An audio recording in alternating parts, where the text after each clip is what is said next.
Welcome to Spiritual Psychology. My name is Renee Lavallee Mckenna, and I bring my 30-plus years as a recovering addict and ex-crazy person turned therapist and shamanic healer to bring you snackable teachings on spirituality, psychology, and all things personal growth. And today I want to talk about working with shadow. And shadow work is a type of psychotherapy or personal growth work that focuses on the shadow self, which are the parts of the psyche that people often keep hidden.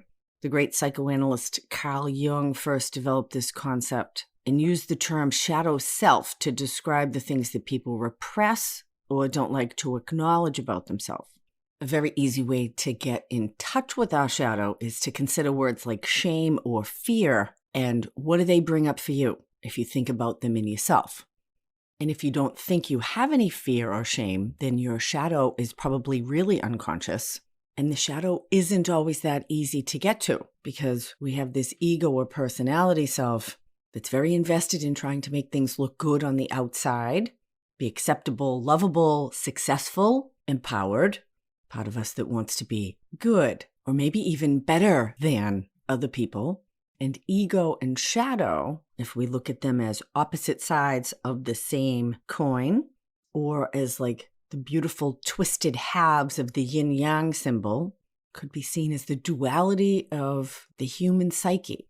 And discovering the relationship between our ego and our shadow and how they express themselves in our life can really show us where we're functional and dysfunctional and where we need to grow and mature at any given time. Now, because the shadow is composed of parts of ourselves that we reject or fear or shame, we're often blind to them because we want to be. We don't want anybody else to see them either. And a lot of the formation of shadow starts in childhood. So when we're young, at least this is the Jungian theory, we depend on our parents or caregivers for survival. And as a result, we become very attached to them, obviously, in their way of doing things. And so, say a caretaker scolds you for being outspoken. There's a chance you won't feel safe speaking your mind from that point on, even as an adult. And because children's survival depends upon the care of their caregivers, children adapt themselves, even infants adapt themselves to try to be lovable, acceptable, and to be part of the system. Humans are social creatures, and we have a natural ability or even a need to attune our energy and resonance to those that are around us. Now, there's a lot of complexity with parent-child or caregiver-child dynamics, and it's unique to each circumstance, so it can go a lot of different ways. But infants, babies, and small children attune to their caregivers for survival, and they internalize the direction that they get about what's acceptable and unacceptable. Because they need the love and acceptance of their caregivers to survive, the equation is, you won't love me if I do this thing, or don't do this thing, whatever is expected or not expected. And that gets internalized and buried in the subconscious and can become a whole way of being without our even knowing it.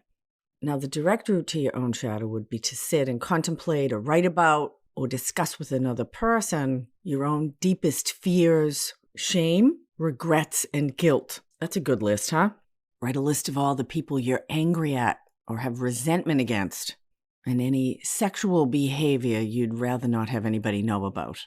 All those secrets of thought, action, and feeling we'd rather keep just way down buried in the basement, thank you very much.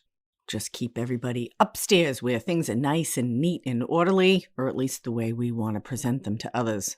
Because the deeper belief, and I'll say the lie, is if you really knew me, you wouldn't love me.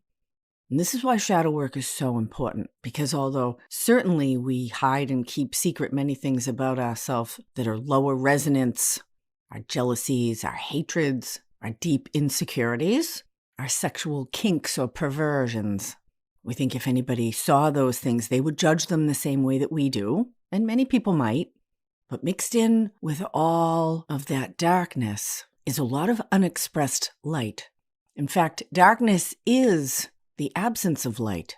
And when we can bring our flashlights down into the basement of our own psyche, we will always discover incredible treasure and authentic life energy mixed in with all that garbage we'd rather not look at. And garbage is such a perfect metaphor for this kind of personal growth work. Because if we just take garbage and put it in a box or a bag downstairs in the dark, it will rot and putrefy. And if we bring it out into the sunlight, mix it with the earth, work with it and turn it, give it air and some other organic matter, it will turn into the richest compost. And that, for me, is what the best personal growth work is about. My spiritual psychology work with clients is primarily shadow work. And shadow work is actually about expanding our capacity to hold authentic and high resonance light, to grow and evolve and mature these underdeveloped or dysfunctional and wounded aspects of ourselves has been my most rewarding work in my life, with myself and with others. But it's not easy to see what we don't want to see. And most of our religious, social, and even spiritual practices encourage us, reward us even, for reinforcing our egos and keeping all that shame, guilt, hatred, and kinky sexuality down in the dungeon. But we can't get away from what's true, and on the ultimate level, there are no secrets. And this is where the grace of God comes in. I was listening to the wonderful and wise Catholic priest Richard Rohr recently talk about how most religion turns away from the grace of God, reinforces our self-righteousness, separates us from the parts of ourself that most need healing. And that true religion, true spiritual experience is about healing and transformation. The grace of God is that alchemical energy that turns that garbage into compost. And so to truly experience the love of God, we need to bring that garbage to the compost pile to allow ourselves to be seen, loved, embraced, and transformed. And again, many religious and spiritual traditions discourage that practice on the deepest levels. Now, the Catholic Church does absolutely have the sacrament of confession. In the 12 steps, steps 4 through 9 are about digging into ourselves, revealing the true nature of our character defenses, and making amends to everyone that we've harmed. Judaism has the Day of Atonement. So it's not like this isn't a known practice, but on a practical basis, most people are absolutely terrified and disown the things about themselves that most need to be healed. And when we disown that stuff, it doesn't disappear. Even though we wish it did, where does it go? We project it outward onto others. And this is actually the roots of human evil. And so if you aren't able to access your own shadow information by yourself, and most of us can't, one of the easiest shortcuts is to consider or make a list of all the things that other people do that bug you, frighten you, or make you angry. And even that can be challenging, especially if you were a Christian raised in the idea that you should love everyone and turn the other cheek, owning that you have judgment, self-righteousness, disgust, disappointment, or outrage at the behavior of others. But this is really our work, because God doesn't want us to be perfect. God wants us to be real and vulnerable and loved. And when we're perfect, or trying to be that, we are invulnerable. And when we reveal these parts of ourselves that we most have shame, guilt, or regret about, and we bring that garbage up out of the basement, that is the only way the light, the love, the grace of God can get to it. And this is about dissolving our ego. And it can take tremendous courage. Although suffering and desperation will bring you there as well. I know suffering and desperation have worked really well for me. As motivators, this is the gift of pain, makes us willing to do things that we wouldn't normally be willing to do. And that pain may be depression, anxiety, maybe a physical illness, a loss, or a life change. And the way we've been managing things, keeping all that shadow stuff down in the dungeon, doesn't work anymore. I like the idea that my ego is not my amigo. So when I consider all those things that other people do that trigger me, irritate me, annoy me, or downright piss me off, there's an old saying that when I'm pointing my finger at someone else, there's 3 fingers pointing back at me. And Jesus talks about this in Matthew 7:5. Thou hypocrite, First, cast out the beam out of your own eye, and then you will see clearly to cast the dirt out of your brother's eye. And wherever we judge, reject, or cast out others, that is information about ourselves. Because on the ultimate level, we are all connected. We are all tiny aspects of God. And that includes us as well, because lots of people, this tends to be more of a woman thing, but men do it too, are excellent at loving everybody else and hating, rejecting, or neglecting themselves. Again, the golden rule of Christianity: to love God, love others as you love yourself. And on that triangle of loving God, or loving life, loving others, and loving ourselves, most of us are challenged by at least one of those triangle points, if not all three. I know for myself, it remains easier for me to love and forgive and have compassion for others than it is for me to turn that same energy onto myself. Now, some people have the opposite and have tremendous egos and self-satisfaction and have difficulty extending goodwill to others. And it's very, very common nowadays to not believe in God. And the idea that there are higher, greater, even infinite levels of wisdom, love, and creativity that we can trust and rely upon, that we don't need to be afraid of the end of the world or the demise of humanity. Doesn't mean we don't need to take care of the environment, do our shadow work as a species with how we manage our resources and our garbage, but we have lost access and faith to the infinite alchemical love and expression, the transformative aspects of this greater reality.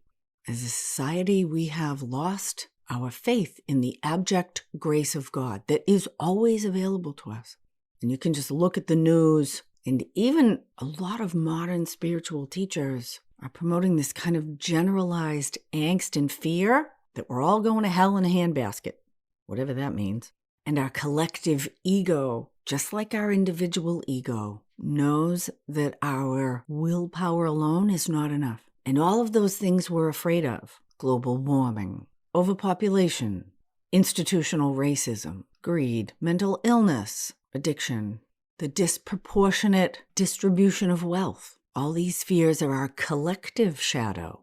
And so there's our individual shadow work, and we can be really distracted from that by this collective shadow that most of us are really afraid of and wishing other people would do their work.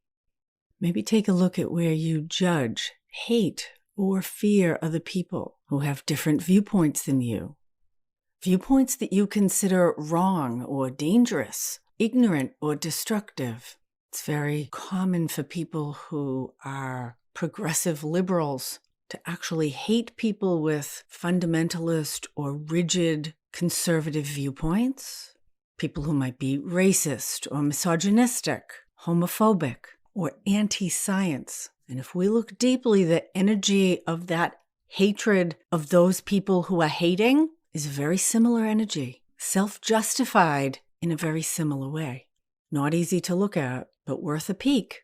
And doing shadow work, going deeply into our own basements and dredging up that which we would rather not see about ourselves, what we often project onto others, and bringing it out into the light is a deeply healing and transformative process. And taking responsibility for the projections that we make onto others of our own disowned shadow, whether we do that as individuals, as families, as religions, as countries in global politics, the courage and integrity that it takes to do that shadow work actually elevates the resonance of all of humanity. And it allows for the dissolution of oppressive systems like slavery, apartheid, makes room for religious freedom and individual sexual expression, and expands the possibilities for each of us to express our most authentic self in the world, and for others to do the same.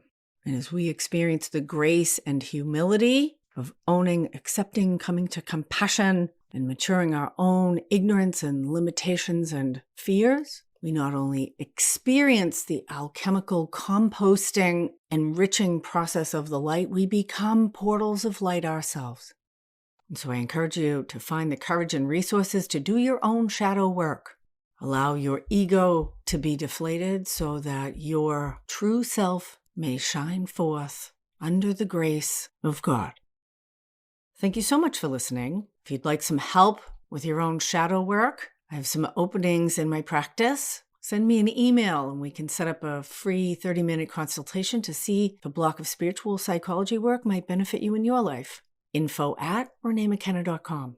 Check out my Insight Timer profile. There's a link in the show notes. Doing free workshops every week on Insight Timer, a wonderful free app with lots of resources for personal growth and meditation. I'm also taking pre-applications for my year-long mentorship program in spiritual psychology, which will start next September. If you're a therapist or healer or just want to have more direction and clarity in how you can be a force of positive change in the world in your own unique way, I'm here to help and support you along that path. Thanks as always to my generous supporters on Patreon and through this podcast. Blessings on your path until we meet again. This is Renee Lavallee Mckenna for Spiritual Psychology.